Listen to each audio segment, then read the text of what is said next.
It's been a pleasure.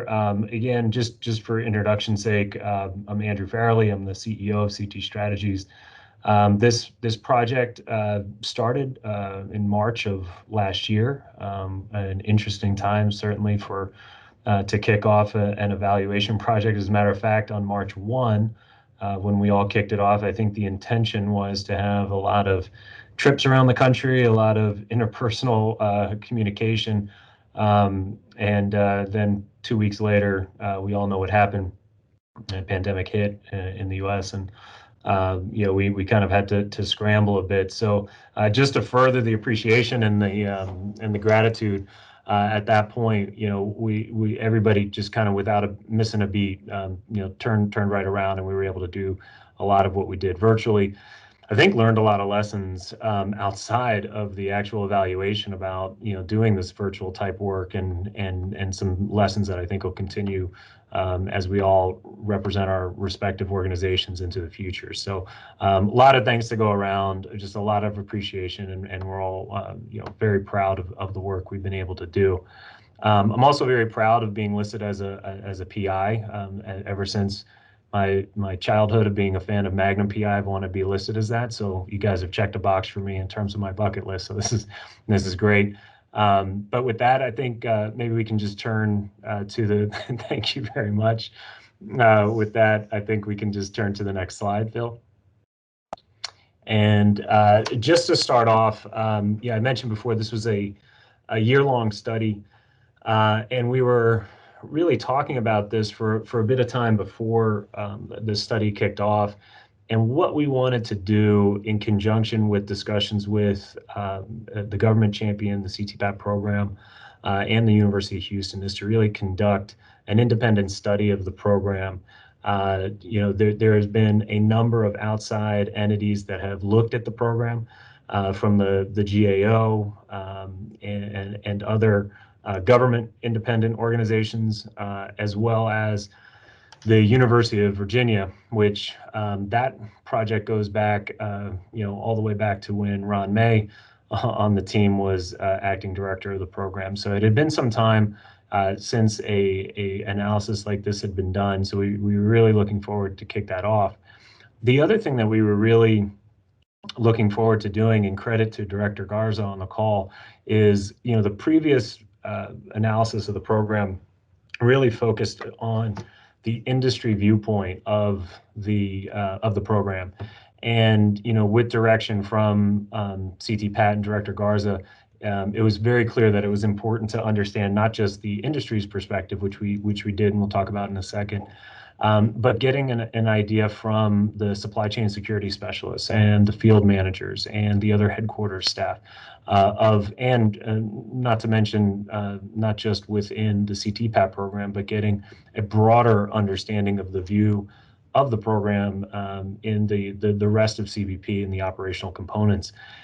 So it really, for us that have worked in and around the program, it was an opportunity to really provide a very complete and well-rounded view of the challenges in the program itself, but then also with that comprehensive view, be able to provide some really good and reasonable recommendations, so that it was not just an outline of the challenges associated with the program, but help to provide a roadmap for enhancing and improving the program. So again, hats off to the CTPAT program for really thinking about this as a necessary part of their execution of the program, and looking into the future as a way to get some independent analysis to be able to move forward with the program. We can go to the next slide, please. So this will be the last slide I'll talk about, and then I'll turn it over to Sean Beddoes, who came on to CT Strategies, and really, as another former acting director of the program, really took the lead and moved this across the finish line. But just to give everybody a sense of the scope of what I was just talking about, the methodology that went into the program, we we wanted to make sure that there was a continuation of what had been done in the past. So the University of Virginia study did conduct an official survey with industry, so we wanted to replicate that and have some comparison point. As a matter of fact, a lot of the questions that were asked in the survey did kind of draw a line from that UVA study to the present, so that we can have some comparison points. But we also wanted to do, as I mentioned, more analysis and more complete analysis.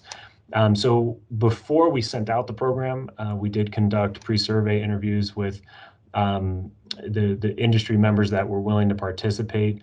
Really, again, thank you to Manny and Carmen, especially for hooking us up with the commercial advisory, commercial operation advisory committee members in the sub working group. They were instrumental in helping us to develop what those survey questions would be. We then sent out the survey, to which 33% of the members completed and returned the study. So I know there was a moment of uncertainty, you know, when you hit that send, you know, how many people are going to come back, and we were very pleasantly surprised that a third took an interest and took the time to complete the survey. We also, as I mentioned, conducted interviews with 24% of the CTPAT field office personnel. That includes all 6 field offices, to make sure that there was a well-rounded representation of the staff within CBP and within CTPAT. And additionally, we conducted interviews with 4 selected ports of entry to get their take on how the CTPAT program was going and how it affected their day-to-day operations. And then to complete the report, we did feel it was important to take a look at all the reviews that had been done, and the ones that I've mentioned, like the ones from the GAO, industry reports that have been done, and other CBP publications that have been out there. So from our perspective, and I'll turn it over to Sean in a second, but from our perspective, it really is a very comprehensive look at the program, and a helpful look in a way that gives multiple angles to discuss the challenges and the operations associated with the program. So to talk about the findings and the rest of the survey, I'll go ahead and turn it over to Sean now. And again, thank you very much for everybody's cooperation on this call. Thank you very much, Andrew. Yeah, and just to echo your comments, without going into a long list as if I'm receiving an Oscar award, I just really want to thank everyone who supported this effort, and particularly the CTPAT program itself. We had just tremendous cooperation and support throughout the process, so thank you again. I think we can go to the next slide. There we go, fantastic.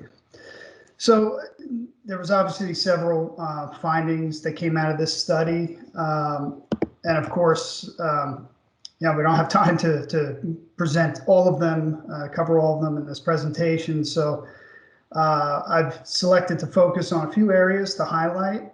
Specifically, those areas are benefits, training, validations, and potential follow-up work. So moving to benefits, the CTPAT program has always talked about official and unofficial, tangible and less tangible benefits, but certainly is primarily focused on promoting the tangible benefits outwardly, which makes sense, of course. An example of a tangible benefit would be how importers in the program receive a risk score reduction in CBP's automated targeting system. This tangible benefit results in their shipments being less likely to undergo security inspections at the border, thereby providing them with more predictability and efficiency in their supply chain. Another example of a tangible benefit promoted by the program would be how highway carriers can access the free and secure trade lanes at the northern and southern borders. And this allows them to bypass long lines and move across the border more efficiently. An example of an intangible or less tangible benefit would be how membership can translate into business opportunities for companies who require the business partners to be CTPAT certified members. So in this context, membership can become, an incredibly powerful marketing tool. In fact, all the members surveyed that were able to make an estimate in this category, 56% said they would lose at least 10% of their business if they were no longer in the CTPAT program. And these proportions were even higher for highway carriers and foreign manufacturers, 79% and 62% respectively. So we believe that the unofficial benefits should be more fully embraced and more outwardly promoted by the CTPAT program, just as much as the official benefits administered by the program. While you can find mentions of things like membership being able to increase their marketability, et cetera, that's not listed, at least on the CBP, like the CTPAT main webpage under their official list of program benefits. And just an example of some more of those benefits would be front of the line inspections, access and assignment of a supply chain security specialist to the company, which is actually a tremendous benefit because it gives them a direct line into CBP.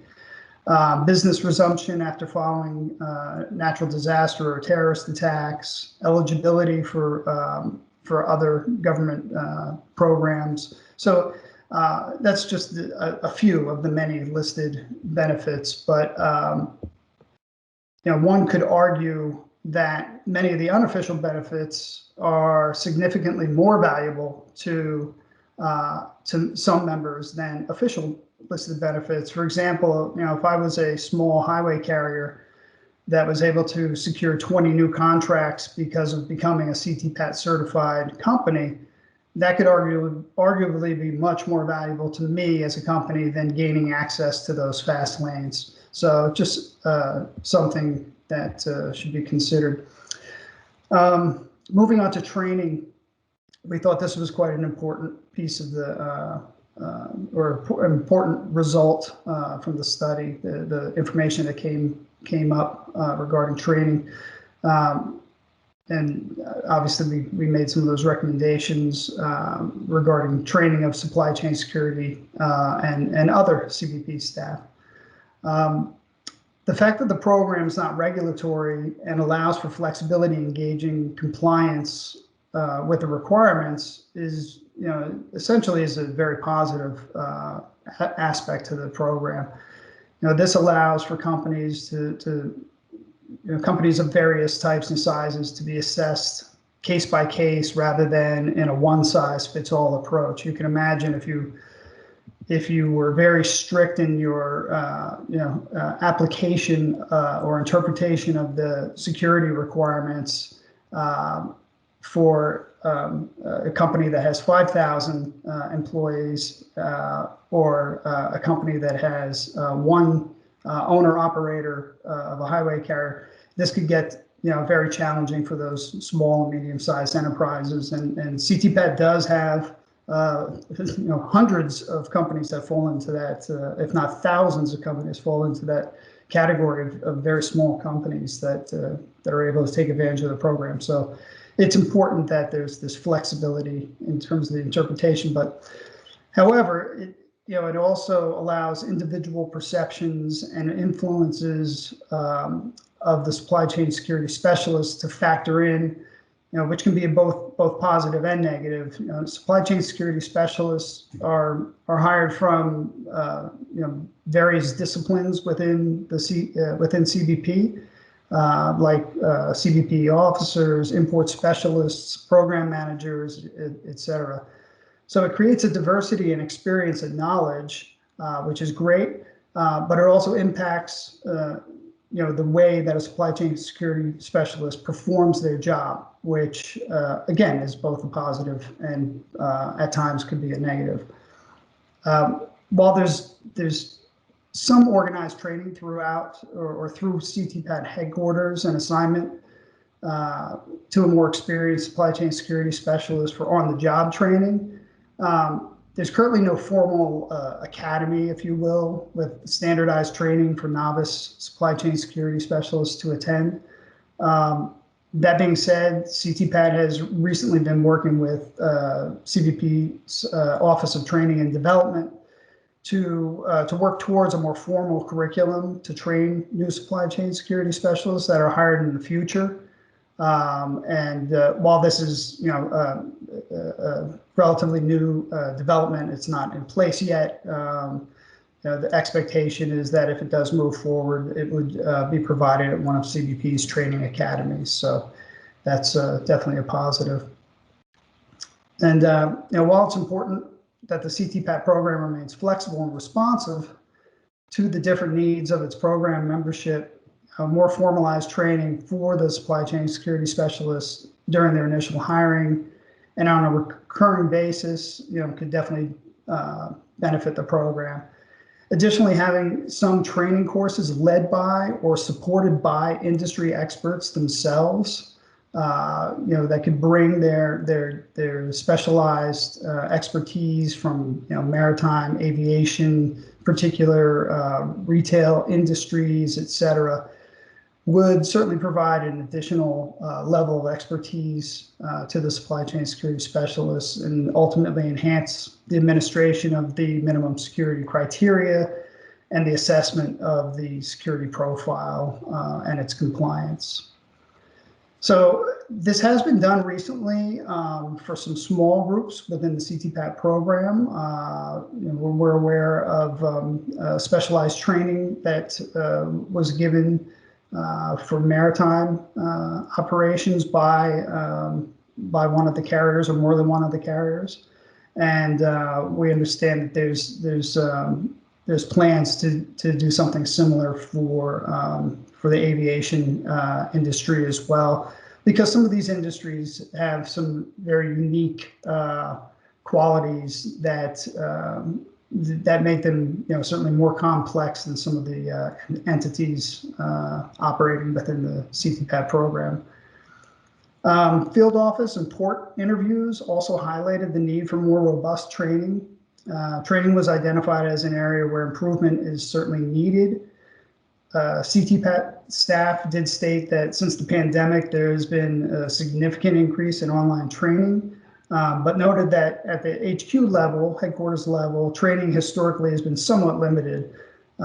Staff indicated that more formalized training from member companies could also be informative, allowing them to get a better picture of supply chains, operations, and responsibilities. There was also an overwhelming indication that more awareness training about CTPAT is needed at the officer level in the field, because there's not a high level of understanding about the program. This does vary from port to port from the sample group that we interviewed, but it was a consistent message that was highlighted throughout those stakeholder interviews. Moving on to validations, 54% of foreign manufacturers, 48% of highway carriers, 40% of importers, 39% of customs brokers, and the list goes on, indicated that they were very satisfied with the validation process. Although many are satisfied, there's certainly room for improvement. Based on feedback from a significant number of members and supply chain security specialists, the program could benefit from providing greater clarity around the new minimum security criteria that went into effect in 2020. In all fairness, the pandemic certainly had an impact on this, and also recently, after the completion of this study, CTPAT has held a series of webinars and other outreach regarding the new minimum security criteria and other important topics. So that's definitely positive. Survey feedback indicates that validation reports need to be created with enough customization and meaningful feedback to members to enhance their supply chain security, while also accounting for the supply chain security specialist workload. An acceptable compromise, could be or should be found between the completely free-form report that has not been part of the process in many years, and what is now the current form of the report, which is more of a standardized template, because there seems to be a view that template can inhibit the sharing of deeper and more valuable insight. Virtual validations are seen to be useful from the data we collected and the interviews that we have, not just in the case of a pandemic, but as a resource-saving measure for the program. Some members indicated that virtual validations would be preferable to traditional in-person validations, which can be viewed by companies at times as resource-heavy and disruptive to their operations. And while supply chain security specialists had concerns regarding virtual validations for higher risk members, the program would certainly be well served to explore opportunities with virtual validation and for low risk members. And recent statements by Director Garza, who has joined us today, certainly indicate that the program will be shifting to include virtual validations, not just within the context of the pandemic, but actually making it part of the validation process of the program moving forward. So we look forward to learning more about that. The final item I want to talk about in terms of the study itself and some of the recommendations is follow-up work. So survey question number 71, which was the last question on the survey, reads, to help the CTPAT program improve further, would you be interested in participating in a one-on-one interview or group discussion about the program later this year? Well, nearly 1,400 responses came back indicating that people were interested in having one-on-one discussions. That represents 40% of the overall participation in the survey. So it's a very significant number. It's significant for two reasons. One reason is it clearly shows that a large group of membership are interested in having further discussions, but it's also a large number because it's very challenging to kind of wrap your hands around it and move forward on the work. So certainly from our perspective, scheduling almost 1,400 one-on-one interviews in the post-survey timeframe simply was not possible. So we took a 10% random sampling that was representative of the various membership entities within the CTPAT program, and we contacted them via email and just asked them to provide us with information about some of the topics they would be interested in discussing, so that we could have an idea of some of the issues. So the project team believes that the CTPAT program could benefit greatly from detailed feedback provided through these one-on-one interviews with each of the 1,400 companies who raised their interest. But this effort certainly requires a substantial investment in time and resources. There was a variety of areas of interest identified through the 10% sampling. So I'll just read some of the topics that were submitted in no particular order, just to give everybody kind of a flavor of what companies are interested in talking about. Further discussions on upgrades to the portal, Tier 3 status consideration for other entities in the program. Currently, that's only applicable to the importer entity. Suggestions on virtual revalidations. Excuse me, I need some water. Greater clarity for the new minimum security criteria. Where another interesting one is where a company meets various federal or international standards that satisfy a CTPAT requirement, there should be a mechanism or an agreement in place that relieves these companies from providing duplicative documentation or evidence. So I guess recognition of other standards outside of CTPAT was a suggestion. Greater sea carrier input into the criteria. Here's another interesting one: supply chain security subject matter expert list that members can reach out to with questions accordingly. So for those that are familiar with the Centers for Excellence and Expertise at CBP, I kind of viewed this as sort of a C concept for the supply chain security specialists or something along those lines. And then finally, a regular recurring CTPAT newsletter was asked for several times. Okay, so I think we can move to the next slide. All right. So the subdeliverables informed and fed into the final report. You can see them listed here on the slide. Please note that the deliverable 7 was originally a midway project report, and it was removed from the statement of work after the project started, and the subdeliverables were not renumbered. It happened before me. I actually don't know what the reasoning was behind that, but I wanted to explain why there was a missing number.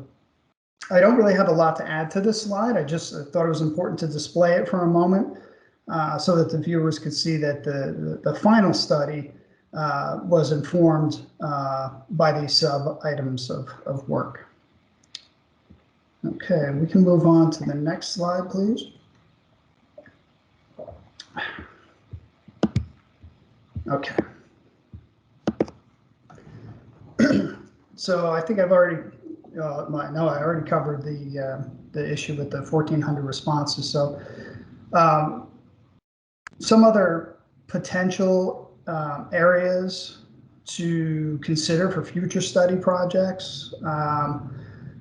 We highlighted a few here. So just like the CTPAT program, the Container Security Initiative, or CSI, is one of CBP's layers in its layered enforcement strategy. There's indications that some factors limit CBP's ability to successfully target containers to determine if they're high risk at some CSI locations. There's still the targeting that takes place at the National Targeting Center, but at the various CSI locations, sometimes there's challenges, and these include factors like staffing imbalances, which can be caused by political and practical considerations in the host country. But this does and can cause discrepancies with how overseas targeting at CSI ports is carried out from one port to another. So it could be interesting to look into that deeper study on the CSI program. CBP also operates 9 immigration advisory program and 2 joint security program locations, as well as 3 regional carrier liaison groups through which CBP may recommend that air carriers not permit identified high-risk travelers to onboard U.S. flights. There's significant data that demonstrates, well over 20,000 high-risk air travelers from year to year are tracked and interdicted through this program.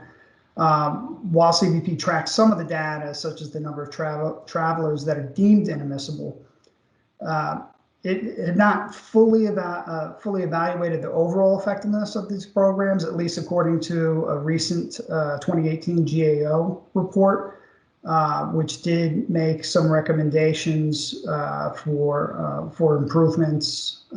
So that is another potential area of study that could be interesting. And finally, we highlighted the Transportation Security Administration's Known Shipper Program, which requires aircraft operators, foreign air carriers, and indirect air carriers to conduct known shipper programs as required by the TSA approved security program. And through this program, TSA populates their known shipper management system where it identifies and approves the known shipper status for qualified shippers to be able to transport their cargo on passenger aircraft. There's clearly, as there is with many security-related programs, but there's clearly overlaps with CTPAT.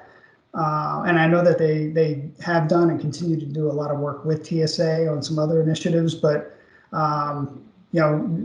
understanding that there is that overlap, it could be interesting to study that further to understand the known shipper landscape in that context.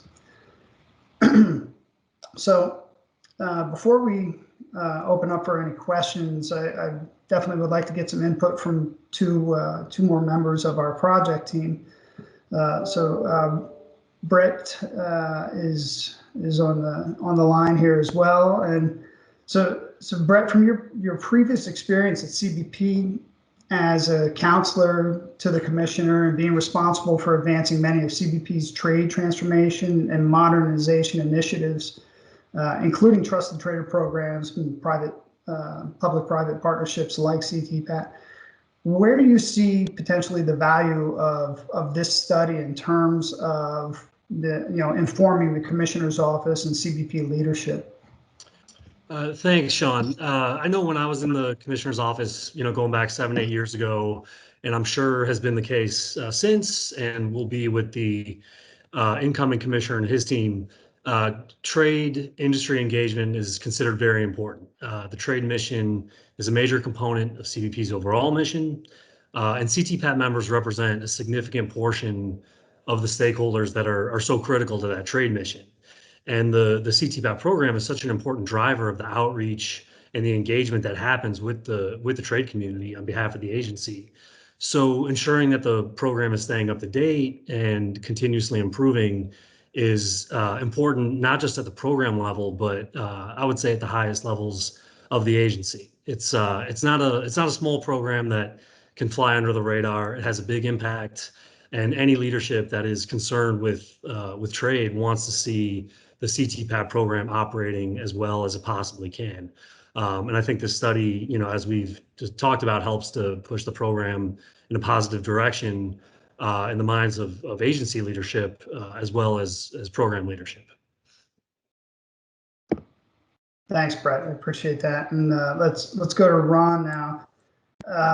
So Ron, I use this term in nothing but a respectful way, but you are one of the dinosaurs of the CTPAT program.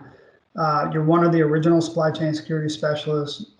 You were a long-time field director. You were an acting program director, I think twice.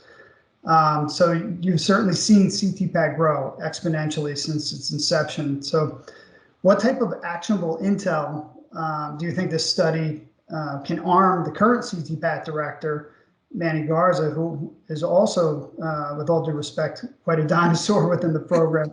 How do you think it can arm the director, to make meaningful changes for moving forward? Well, thanks, Sean. My wheelchair is out of the picture, so I think the most important thing here is the most difficult concept for CTPAT is to constantly communicate with its over 11,000 members and gather information that can be used to formulate ways forward or make plans. So what this is hopefully doing is performing some of that, getting some of that information, and whether you look at it as a fortunate or unfortunate coincidence, the pandemic pushed it into an area where now information regarding a very, very unique situation can also be gathered. One of the other efforts was to kind of make sure we talk to internal folks supply chain security specialists, port personnel, to make sure those internal communication needs were displayed as well. That hopefully will arm the program with some information about things they might decide to engage with, or things that they're already confident they're doing very well and can announce that these have already been accomplished. So hopefully this information can create foundations and maybe get people thinking and create a way forward and continue to make a program that's been extremely successful even more successful, especially as things are so challenging right now. Thank you very much, Ron. So yeah, before I turn it back over, I guess, to Kurt,